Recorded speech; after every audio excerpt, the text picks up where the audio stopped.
Hello and welcome to another edition of Tony's Talks, where we, as ever, look at the main business and economic stories making the headlines this week. And joining me to discuss these matters is my colleague Raju Butaney. Raju, welcome. Ohayou gozaimasu, Tony-san. I have absolutely no idea what you're talking about. I assume it's the Japanese, and it's a nice link into our first story, which is the Japanese stock market. Definitely. So we've had a very interesting, and dare I say it, somewhat very exciting financial week. So what we basically had is a 21-year high of the benchmark for the Nikei. It actually went to an all-time high of 20,881. Okay, and the main reasons for that? Essentially, the main reasons are you've got solid corporate results. You've also got a lot of upbeat mood in the US. But essentially, if you look back in historics as to how we've got to where we are, I think it's more about Abinominosku. Abinominosku. Exactly. That's easy for you to say. Now, I presume that means Abi economics. It certainly does. Yeah. So the basic principles of Abenomics are set by 3 arrows. And what those 3 arrows are: monetary easing, fiscal stimulus, and structural reform. So essentially what they've done is, in terms of monetary easing, is they've taken an unconventional form in terms of releasing money into the marketplace, rather than just essentially focusing on adjusting or tweaking interest rates. The next was fiscal stimulus, which is essentially an increase in government consumption, and at the same time lowering taxes. Exactly what the US has been doing for quite some time now. And last, on the back of that, to create that arrow, is market orientation, focusing more on trade and production. Okay, let's turn to, you mentioned briefly there the US stock markets. Let's turn to America now. A couple of days ago we saw the record high for the Dow Jones Industrial Average. Now, how long can this go on for?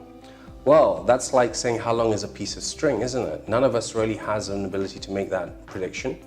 I don't think any of us have got a crystal ball. Otherwise, I guess we'd be sitting on the yacht right now, wouldn't we, instead? But effectively, if you look at the market sentiment, the way that people are reacting to the news, even though effectively we've got solid returns, discounting what Trump says in terms of his woes of how he approaches different subjects, market's really happy with everything. So who knows where it could go.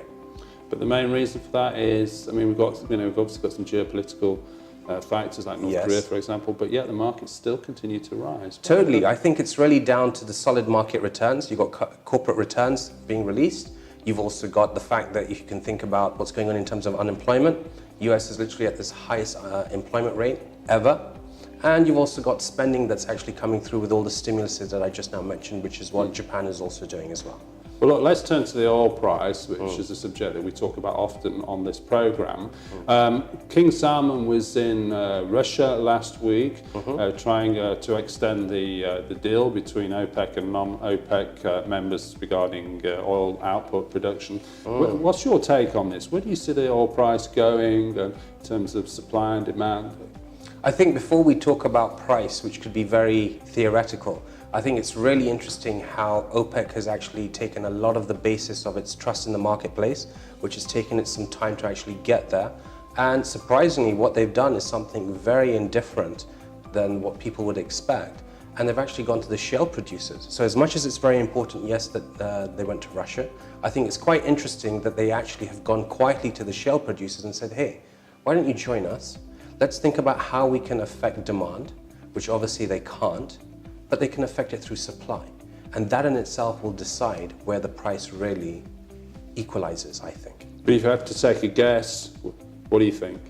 $50 to $60 range? Yeah, I would say so. I think if you ultimately think about what production costs are to exactly in terms of actual putting it out into the marketplace, I think that would be a fair price overall, yes. Okay.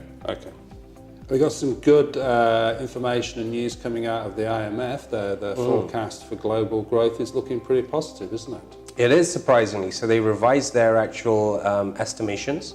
They've actually put 2016 now at 3.6%. And in actual fact, for the next year, they've actually put it to 3.7%. But what was quite surprising, in my opinion, slightly alarming, is that they actually downgraded or revised the growth for the UK. Not surprisingly, obviously, it has the woes of Brexit in terms of its negotiation.